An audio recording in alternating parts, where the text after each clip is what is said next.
Welcome back to The Remote Life. My name is Han Talbot, also known as Han Meets World, and today we'll be chatting with Sally Bunnell.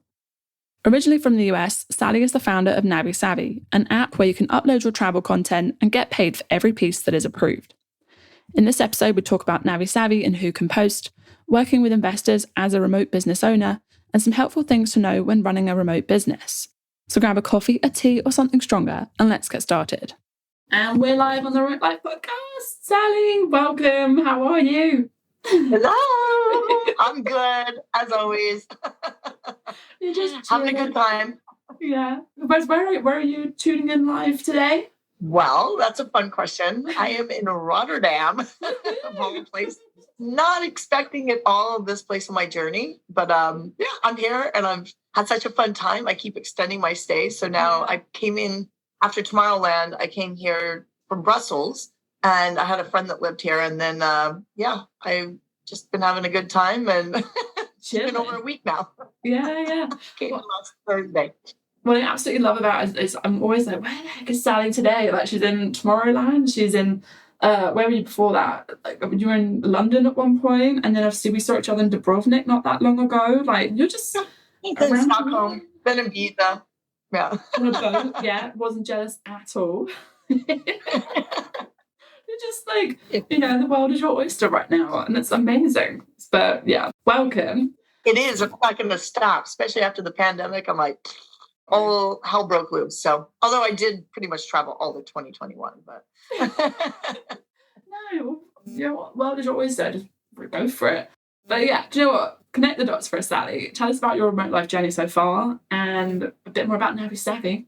Oh, remote life journey. Well, technically, I've kind of been I was kind of a digital nomad back in the day when I was in my previous life of working in a record label. About every year, I think when I did my taxes, I did the calculation and I was on the road 9 months every year for my previous role at a record label. So I've always been working by the pool and work hard, play hard kind of lifestyle. I thought I would outgrow that in the last decade or so. And that it's just so in my brain of like how I operate that I can sit down and knock out a week's worth of work in like a day and a half. Mm-hmm. And that's just kind of how I operate. But, it's also a labor of love. And when you love what you do, you really don't work a day in your life. I'm always checking email or I'm always, on a Saturday writing and recording and doing things. So I guess on this previous kind of journey, I actually gave up my New York City apartment. Officially, I moved out in the start of 2021. And I became pretty much a full-time digital nomad at that point and was traveling with the Wi-Fi tribe at that time. And, I was like, Colombia, Central America, you name it. And so I pretty much traveled all of 2021. And then this year I actually went home and kind of sat still after the holidays. And I usually say sitting back home has the expiration date of milk. And it was way overdue. It was like milk that sat on, at Walmart on the shelf before you put it in the refrigerator. So it was pretty much, I sat there for like 3 or 4 months. And my home base technically is my parents' house in the middle of Nebraska, which is like 700 people and 5 hours from a major airport. When I say I'm going home, it's like, there's no McDonald's. I've never had a pizza delivered to my house. Like there is one gas station, like it's small. Wow. So, when I did a few conferences throughout this year with NaviSavi. I was at the Travel and Adventure Show in Chicago and then joined Women in Travel Summit I was all over. I went basically from Chicago to New Orleans to South by Southwest to New York City. Went home for a hot moment. And then at that point was kind of the beginning of my next chapter of travel, which was I was already booked to go to TravelCon in Memphis. And we got the news that we had won the workplace culture conference in Dubrovnik. So I found that out about 2 days before I was supposed to take off for TravelCon. So I was like, holy shit, I need to organize to be gone now for a bit. Yeah. So I rearranged my life within 2 days, flew to TravelCon, flew from Memphis directly to Croatia, where I met up with you. And then was in Croatia for like 3 weeks. I kept going to the next conference and, just having a good time. And then I was like, I'm already over here. What's it going to hurt? So, so I jumped to Ibiza. Then I went to Marbella to T-Bex. And then I went to Amsterdam for another tech conference in Stockholm just for midsummer and a little bit of, I had an Airbnb. You couldn't have an Airbnb experience more authentic than I had in Swedish midsummer. So I was like, that's a must do. Then I flew to London for investor meetings, back to Ibiza, Brussels for Tomorrowland. Now I'm in Netherlands, and where to next? I haven't booked it yet. So the hotel's till tomorrow. So. That's amazing. Oh my God. So tell us about NaviSavi though. And obviously you've had some amazing news recently. So go for it. Tell us. Yeah, I always say when God opens a door, you didn't have to kick it in. And that's kind of what's been happening to us lately. And so we got approached by Meta and started June out of nowhere, just through LinkedIn. And they were looking for native video apps in which, had content that they could share directly to their new Facebook Reels that they were going to be rolling out. So we've been working with Meta for about the last 6 to 8 weeks, getting kind of the integration in, and then we're actually having an attribution link in which everything will then link back to NaviSavi to download or to go to the app. So that will be coming out in the next week or so, in which we'll really be doing a huge push for all our NaviSavi users. It's excellent because now they can come to NaviSavi first, upload their original content, unedited, and then they can share directly from our platform to any of Meta's direct, which would be Facebook Reels, Stories, Instagram Reels, and Stories as well. So, and then if we have, we already have around 30,000 pieces of content on NaviSavi, in which we're going to be pushing out there, really getting out to the public. And we're also going to be announcing in the next few weeks our new shareable playlists. We have a web version that's going to be coming out of NaviSavi. So then you can actually sign up online for NaviSavi. You can actually share your playlists. So if you put together your 20 favorite things to do in London or hot eats in Ibiza or whatever that might be, you can now start sharing that as a hyperlink that will link back to, and you can watch all that content directly. So it's really just going to open the floodgates for being able to share recommendations through videos and then being able to save and book those experiences directly. So that is what we are so excited by. So no longer are the days of going to Facebook groups or WhatsApp groups and saying, hey, I'm in Zurich for the weekend. What are some recommendations? So instead of 20 people throwing in different things, hopefully we can just put together a quick NaviSavi playlist and say, oh, here's what I did. I went to Lauterbrunnen, I did this, I ate at these places. And now you can visually see them, save them, and book that experience. So we are making some huge, huge gains here, and we have a ton of content creators, but we're still pay for content. I know it's not a ton, but $1 a video adds up, and you can upload up to 3 videos per location. We probably will be shifting a little bit too and running we did an all summer long competition last year for whoever posted the most videos. Cool. So we're going to be releasing something for this fall, a little bit of a different strategy, not for content, but for getting more users on board. So, and sharing content out to other platforms.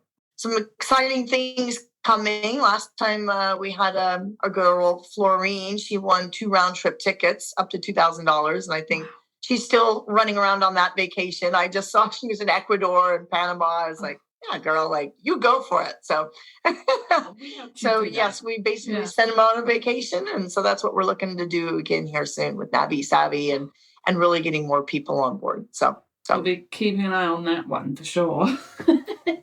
Yeah. Everybody can use a paid vacation, right? Absolutely. When did you actually start NaviSavi?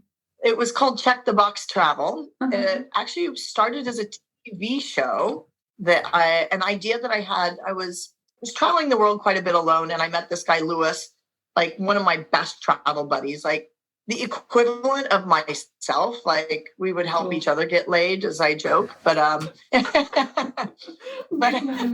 other. So he and I traveled all over the world together, and we were sitting in Peru drinking pisco sours. Yeah. Oh, okay. Getting drunk, as all good ideas start, getting drunk on pisco sours. And we said, you know what? Like, people are always asking us, like, how do I go do what you did? Because we're posting it on social media. We said, well, why don't we just create like a TV show that follows us around? And then we can create basically everywhere we went, we created packets originally, and we'd send the packets around of what hotel we stayed at, restaurants, like some of the big booking pieces. And so then we decided we'd create a web version of that. And it was called Check the Box Travel. And we showed you how to go do, it was short videos that you could save and book. And that was in 2013. I had that original idea, and we shot a pilot in Costa Rica. And we ended up pitching it for about the next 2 or 3 years to Travel Channel and a bunch of people. And they basically said, oh, well, you're not Insta famous enough. And, like we were two nobodies, which we knew, but I was like, yeah, but our personality makes up for it. Trust me. These two hot men going out there, and it's like, you could be at a museum one moment and then you could be taking a shot of tequila. Like that was pretty much the story of our travel life. So didn't work out. And I ended up pivoting it into an app around 2017, 18 and putting some money behind the research and development, and really kind of had a prototype ready to roll. In 18, 19, I went out and did some fundraising, friends and family around, and built my first MVP and was supposed to launch April 1st, 2020. And the April Fool's joke won me. And I didn't get it launched.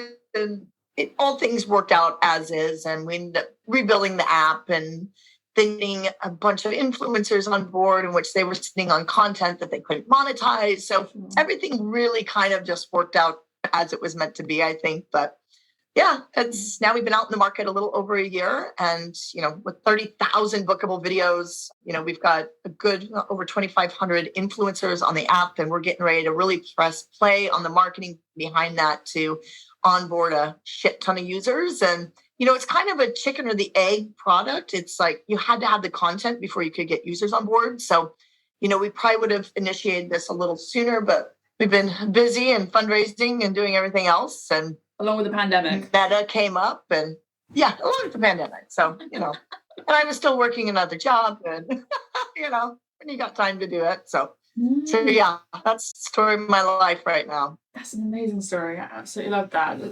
Because I feel like, obviously we met briefly in November, and then like from where you were at in November, back like to here now where you are, it's like your acceleration has just gone whoop, like it's wild and it's amazing.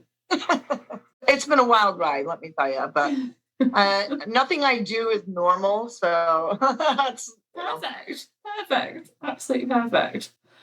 So do you have any locations you're specifically targeting next with the content on the app, or like any, let's answer that question first. So we've been working with some key partnerships. Obviously, Croatia was one of our partners, working with kind of their board of tourism and really trying to get as much content as we could while we're running around Croatia. And we're still always looking for great Croatia content. We love that. We love Croatia and all the people in that community. So we're highly active there. We're doing a lot of work in Chicago and working with a lot of their concierge associations and some good stuff. So we have a few things in our back pocket. But I'd say right now, our main focus, as we especially go into fall, you don't see some of those destinations that you would normally see in summer travel. So we're hyper-focused right now on digital nomad hotspots. So I know Tirana's got a digital nomad event coming up here, I believe in September. There's a lot of different things kind of happening. And, I know there was a big one even just in Bulgaria recently. So we're kind of like targeting these places in which digital nomads are going to be present, or if you're part of like the Wi-Fi tribe, or if you're Hackers Paradise and you're living in a location for a month, let us know. What we do is we usually double all your points if you're in a location for a month. So and then we also give you some recommendations. Cool. We put together hot city lists. So what we do is we aggregate the top things to do in a city based on eat, sleep, play, explore, blah, blah, blah. So we'll already kind of give you a pre-made list of like, hey, here's the top things that everyone's recommending. And then we work with locals as well. So we've got contributors all over the world, and having local people shoot content for us is just as good as having a digital nomad and a content creator. So we see everyone as a creator. That's so fun. Like, so is there anything that kind of, obviously that's amazing that you obviously get local people involved too, because I feel like there's so much sort of worry around having to be either specific kind of creator, or like, you have to have a specific type of skill or experience. Like, is there any specific content that people should be thinking about, or is it literally like any part of like your town that you're happy to recommend? Well, I'd like to say, Of course, we always have these like dodgy people that try to upload everything onto NaviSavi. But we have people that verify every clip. Like that's kind of the whole point. And that's what separates us from everybody else is, if you go to Instagram Reels, you can see in one reel 10 hot spots for Barcelona. Well, now I've got to go write all those things down and save them somewhere and then Google them how to get there. But with NaviSavi, we basically create each recommendation as its own element, you could say. That way you have all the information packaged into a bite right there in which you say, all right, I want to go to this restaurant. All right, here's the information. Find it directly. It's easy access. You can book it directly through NaviSavi, and you can get there on the map directly as well. Mm-hmm. So we work in location and before you even go to a destination. So I'd say the content we're looking for the most is, would you recommend this to your friend? And I think that's the question that people have to ask themselves. And are you actually doing the experience or showing somebody doing the experience? Because sometimes we have people like literally go by in a car and like try to record a restaurant. We're like, if Google Maps can give it to us, like we don't need your shit. We want to see the authenticity of someone enjoying that meal or the vibe of the location. Or if it's river rafting, like we want to see that experience, or even sometimes the guides that make it, what it is for the experience. So I'd say, we said, if you only had a friend in town for 24 hours or 48 hours, what would be the top places you would take them, things you would do, local hotspots, like we kind of want that like vibe to it. Obviously is nomads get to stay in destinations longer. They can recommend more things, which is great. And we really want to make NaviSavi as that kind of hub for sharing recommendations through videos. So that way you can start seeing and saving and booking and sharing. So all within one platform. And you get paid to do it. So it's like, it's a no-brainer. Come on, people. Like, how much is Instagram paying you? I mean, do you have a favorite hotspot that you've seen on NaviSavi for yourself? All right. One place that I've been watching, there's a guy from Guyana who uploads. Oh my gosh, I love this guy. Like he's always posting. He's such a character. And I'm like, I never thought about going to Guyana, but I am totally going now. Like, there's like some of these amazing experiences. And somebody uploaded something from Colombia the other day. And it was some mud thing. And I was like, I was there. And why did I not even know that was, it was kind of like the backpacker's secret of like people, they kind of say, oh, you should go do this or go do this trail or this hike. Or when you go to Minka, there's this one hostel that you have to stay at that has these incredible views, but it's like, you wouldn't know that unless you were in the scene. You wouldn't just find that one hostel that everybody's recommending. I think you have to join those specific communities in order to know about that individually, but with NaviSavi, you can kind of just see the cream of the crop that everyone's recommending and everybody's kind of going to, or the offbeat local places that everybody enjoys. So that's kind of the benefit, at least. You don't have to we do all the searching for you, so you don't have to. That's so good. Yeah, the amount of times I have been sat on the NaviSavi app and been like, oh, what? Like, the water's that blue? Oh my God, what? Or just the views are insane, or whatever it happens to be. Yes. I'm probably the worst person because I have about 10,000 videos in my phone, but I'm like so busy just recording that I never stop. Like, I never stop and go home to say, I'm going to record this next video. I'm just always going. So my team is always yelling at me like, Sally, you've got to upload all this shit that you have on your phone. I'm like, I know. It's because I probably don't pay myself for it. So there's the incentive for me. No.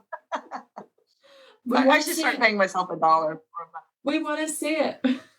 I know. And some of the content that's up there, it's like, holy shit. Like my dad would be like, get off the internet, kid. But is that what you're really doing in your time? Maybe you should give yourself a pisco sour for every 3 videos you put up or something. How about that instead? Unfortunately, I drink the equivalent that I would make anyway on NaviSavi. Yeah. So it's not tax deductible. I keep it off. No, company would be broke if I did that. Do you have any advice for a remote business owner about working with investors or crowdfunding money? So yes and no. I kind of done a bit different process. Like my first one was really a friends and family raise. And I kind of just went strategically to people that, in my case, I kind of went to people that I knew that had an interest in what I was doing. that also it wasn't going to break their bank, I guess. I didn't want to have that guilt. And the money that I did take on at times, I thought, if this all goes shitty, I could actually pay everybody back. Like that was kind of in the back of my head, like when I first took on the cash in the first time, like if I, didn't prove myself. But and then I've kind of gotten into the second round in which we were past the friends and family round. So now we're really going after kind of our next, you could call it a pre-seed or seed round, which we're really looking in like the $1 to $2 million amount. So we're really going after that next big raise. We've got a couple angel investors that have been floating around, which if that all comes together, I guess, and not falls apart, I should say, that would be a really massive step for our company. But I'm currently in the fundraising stage now and approached by even leaders, and there's a lot of different ways. But, for me, I'm an excellent networker. So I basically reach out to anyone and everyone and say, hey, pass this along.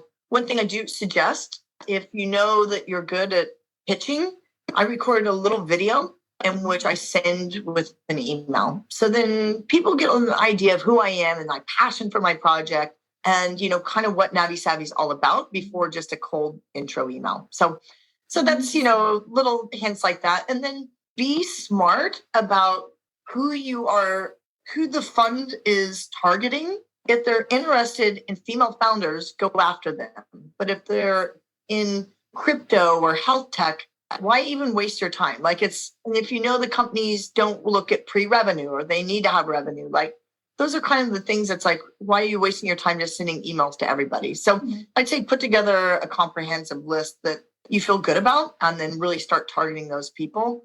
And if people are really dragging their feet, move on. Like it's not worth it. All of my investors have basically said yes within the first 1 or 2 meetings. They're like, I'm interested. Yeah. So, go with your gut because some people will just lead you on forever. So they're like men, you got to just, not interested. Bye-bye. And then when they all see that you're doing well and you got meta now and they try to come back like, we're looking for a higher price round now. So thanks. But I love that. That is amazing. Oh my gosh, that's hilarious. That's brilliant. I love that. Do you have any other advice for also like running or scaling a remote business in general as well? Well, good and bad of that. I mean, when I was at the record label, I ran a remote team for the most part. They were in the office, but I give as much trust and assume everything's getting done unless I find out it's not. And when I find out it's not, that's when I basically put the push on shit. Like, it's like I have to trust my team and I have to trust that you make the right decisions, you're putting in the right hours and time, and nobody's going to have as much passion for your project as you do. Like I work Saturdays and Sundays because I need to, I have to. But I understand also like the people that oversee my content, my social media team, social media never sleeps. And so I don't expect my gal to be working 8 hours a day on, I know that she's putting in time on Saturdays and Sundays and replying to people. And so, yeah, I'm pretty lenient. All my team is 100% remote, and I actually hired everybody that exact way. So we're pretty, try to keep on having our UK team and the New York team, for the most part, always having meetings at 4:00 here, which is 10:00 there, or trying to keep some meetings that are solidified. At one point, we had like 25 interns from San Fran to we had a guy in Manila. It was like he was getting up in the middle of the night, but it's like, if you want to be a part of this project and this opportunity, that's kind of what it takes. So, but yeah, it's a fun ride. And I'd say you got to trust your team, but the second they're not delivering, you got to find somebody new. So when they break that trust, it's out. No, that's amazing. Yeah, really good advice, I think. And is there any how did you know when to start outsourcing, apart from obviously I'm assuming you don't really have a big coding background, but when did you know that you needed to start outsourcing certain tasks? So basically when I decide if I'm going to outsource something or not, at my previous role, I was a music video director and I would come up with commercial concepts and tour concepts. So basically I had a vision in my head in which I needed to execute out into teams, whether that was the choreographer, whether that was the lighting and crew or the wardrobe. really to make it all come together in a 30-second spot or a 3-minute video or a complete tour and have that throughout the whole thread. Mm-hmm. So when I built NaviSavi, I had the initial concept in my head. And I really just said, I kind of wrote out as much frameworking as I could just with my terrible chicken scratch and tried to take it to somebody. And that was really probably the toughest part, was knowing who to trust as developers when I knew nothing about what that language was about. I come from the video side, the entertainment world, nothing about technology, nor I'm a traveler, but I'm not at all from the travel industry. So those were two whole new fields I felt like I've had to really get in and learn. But it's definitely been a fun ride to be a female that has no technical background. And, the team that I had in New York originally, they did a very good job for a couple of years, but I felt like I needed to start moving into a team that I kind of had trust in, like fully, I guess, in terms of people I'd known for 12 years. And they were also retraining. So I felt very confident and comfortable about people that really had my back all the way through. So those were the things that I decided to outsource. And I figure a skill is as much time as it invests in you. So if I'm going to be investing, $10 an hour, $20 an hour, that's going to have to come from either my paycheck or the company's paycheck. So where is my time value better? And as a CEO, that is also one of the most incredibly hard things to do, is managing the company. Or I'm good at marketing, so should I do all the marketing, or do I need to outsource that so I can spend time fundraising? So those are the kind of things that I notice I really have to work on. So I think that's so true. There's a phrase that I heard about back in April on a conference, and she said, I have to look at how I can get back to creating. And I was like, that's revolutionary in my mind. Like, how do I get back to creating the thing that I'm best at? So, she would outsource her admin, her planning, her accounts, her partnership deals. She would outsource all that work to someone else because she was like, I need to get back to creating my personal brand of 1 million followers on Instagram, whatever it was. So that sounds kind of similar. It's just thinking about, okay, what am I good? I know I can do it all, but what's going to save me time and give me back time to do what I'm best at? Exactly. Time management. Exactly. I was actually thinking about this as well. You mentioned about being obviously a female CEO in the tech space. Do you have any advice specifically on that? Because I feel like that's still a minority at the end of the day. So do you have any advice from that perspective? Well, I guess for me, I think the two biggest things was, it's hard to be a woman, and especially a sole female founder, because so many people feel like, females are way under invested in, first and foremost, and then in a field in which you have no experience in.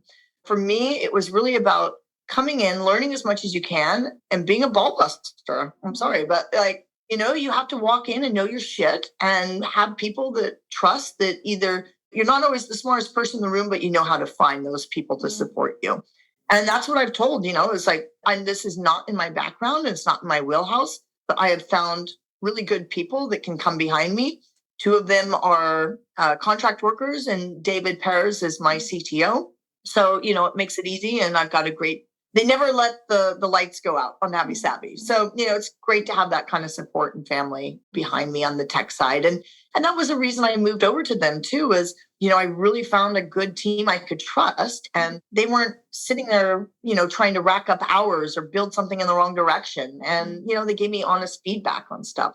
I think finding some people that you trust and asking around for multiple recommendations and doing quick tests with people. Because if you don't have a good tech team that will sit and explain to you what the process is, they try to pull the wool over your eyes sometimes, I've noticed. And I've had that happen to me. I'm like, oh, well, you'll need to do this first. And we rebuilt in this and that, blah, blah, blah, blah, blah. On a couple of the calls I had with the previous developer team, I brought in 2 other developer friends just to listen on the call. So it was like, yeah, you want to try and bamboozle me? Well, I might not know, but I have 2 other people that are willing to listen on this call. Yeah, go ahead and try and run me in circles. So, That's awesome. Yeah, it sounds like a huge part of it is finding those contacts and friends that you do trust to have your back in and believe in what you're doing, for sure. For anyone who is maybe thinking like, oh my gosh, but I don't know if I've got that in my, that circle, would you have any recommendations for where they can maybe reach out to people at all? there's plenty of good groups out there for like fierce founders, soul female founders. If you're female, there's so many communities about, looking for people to kind of join your team or, to really drive that. There's a company that I'm part of, like Entrepreneur, and they're great for connecting people in those kind of scenarios too. So yeah, there's always a community group. I'd hate to say that for things, but also if you're going to be a CEO, you have to have a leader on the team. Like I've seen 5 developers creating an app, which I know about, or you have a female like me that, has this side of things, but not the other. And people really look at the entire team that you bring to the table. Mm-hmm. So, I think it's finding the right people that mesh with you and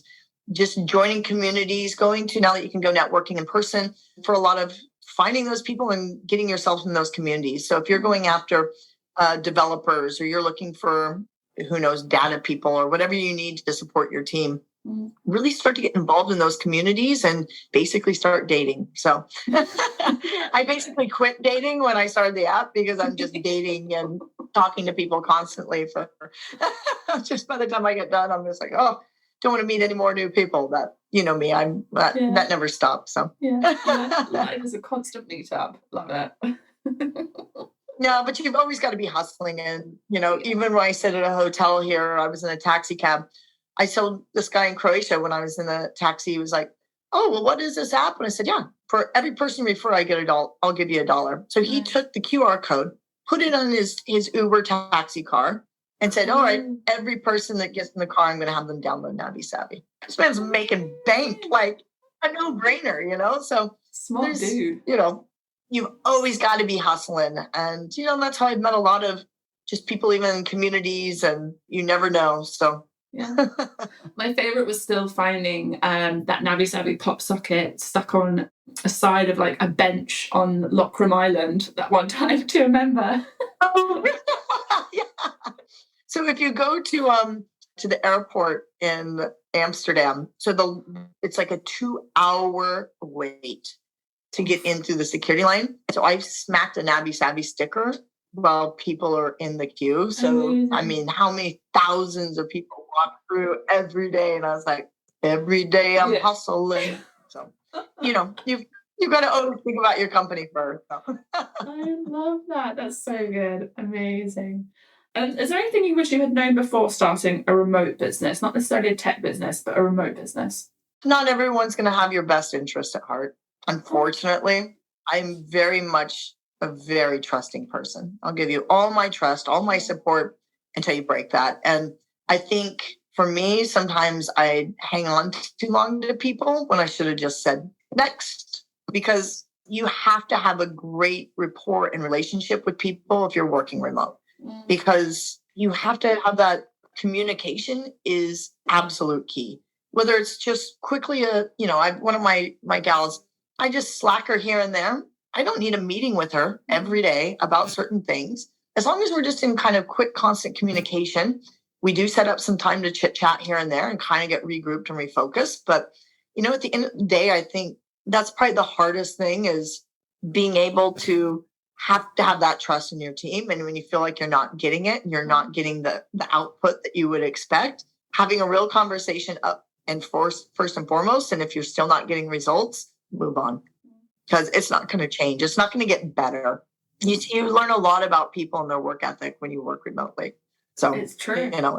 I don't care if you don't work 8 hours a day, but if I say something needs to be done by tomorrow, I need it done by tomorrow. Or if it needs to be done by the end of the week, that's when I have an issue. I don't care if it took you 2 hours, or 10 hours, it needs to be done. So I think it's also a lot of, learning about people's personal time management, how well they work. So, and that's why I feel very confident with my tech team and, a lot of the people that I have surrounding me now. So I think there's a lot to be said also in knowing about, how people work smart, not hard. And I feel like when it comes to remote, working smart, not hard is a huge part of it. Exactly. And that's kind of what I do too. It's like people how many hours do you work today? You work like 6, 8 or 8 hours, 6 or 8. And I was like, I don't know. I don't sit down and calculate it. Like I just sat in the hotel the other day from 3 o'clock till midnight and I banged out as much as I needed. I got through all my emails back to June. And so if you're not just getting emails, I'm apologizing. But, it was like, I'm going to feel caught up. And now I can do my next chunk. And now that's caught up. Now I can focus on, I need to put through a couple contracts, and then I need to put through a couple investor pitches. And so, it's kind of these like stages for me of just work hard, play hard, knock stuff out, because I also have to be in the mindset for writing a newsletter. Like I can't just, casually look through a contract that's 18 pages. It's like, I need to be in the right frame of mind. I got to feel good. I've got to like have my coffee, zoned out, quiet. Like those are the kind of things I need. I'm a very picky worker. No, I love it. Honestly, every time like we chat or like, I hear about what you're up to, I'm like, you're so inspiring. I'm sat and just kind of like, wow, like that emoji with the like star eyes. I'm like, wow. Yeah. That was me at Tomorrowland, me and the star eyes. Amazing. Where can we find you, Sally? I mean, obviously, like, hopefully you'll be in London next week. Where can we find you in the business next? Well, me and the business and I next. I think, obviously once we get this next big raise and round closed, I really think you're gonna see two different things. You're going to see us be building a brand new product, working with a product gal that we got out of the UK, who's amazing. Really just hammering that out and talking to each of our users about what they like, what they don't like, what they want out of NaviSavi, and really getting that product market fit. And also as it pertains to not just everyday users, but influencers who are uploading, if they're uploading mass videos, to the businesses. We really want to make a Shopify for travel. Cool. So every small business has an opportunity to upload a UGC video in which they can sell their business on their platform. So, and really trying to cut out a lot of the big OTA middlemen, having those kind of personal relationships and going local. And, obviously, I'm not going to say no to the Marriott to put their properties up, but, we want the mom and pop next door or some of these hostels to have the exact same look and feel to their videos, because money shouldn't matter of how much money you have. It's about the experience. So I think that's really what we're going to be honing in on. Yeah, for the most part. And then you'll really be seeing us going after a push, I think, obviously with sharing our video content out to new platforms, the playlist, and you'll be seeing a uptick in users here coming up too. I think we're finally to a good spot in which we have some new map and discover features that we'll be releasing in the next couple of weeks. And so there's a lot of big changes that are going to be coming. So if you haven't been on the app in a while, re-download the app. Make sure you put in the update, because if you haven't done the update, you won't see everything. But if you only checked us out a year ago, we've grown in leaps and bounds. So it's only going to get better. So that's so exciting. I'm now like, wait, do I need to check my app now? That's really amazing. So lots of things to come. I'm excited for you guys. Well, you and your team. That's so amazing. One last thing. Home, fill in the blank. Home is where blank is. Where your Wi-Fi automatically connects. I love that. Amazing. Sally, it's been absolutely a pleasure, as always, to chat. And yeah, I'm so excited to see where NaviSavi goes. And you go next. Where to next? That's what we say. So thank you so much for having me on. And obviously, we've been talking about doing this for a while, and I'm glad it all materialized. And I can't wait to see you in person too. So amazing. All right, go. Thank you so much for listening to this episode of The Remote Life. And thank you, Sally, for taking the time to speak with us. You can find links to NaviSavi below. Thank you so much again for listening, and we can't wait to remote work with you again soon.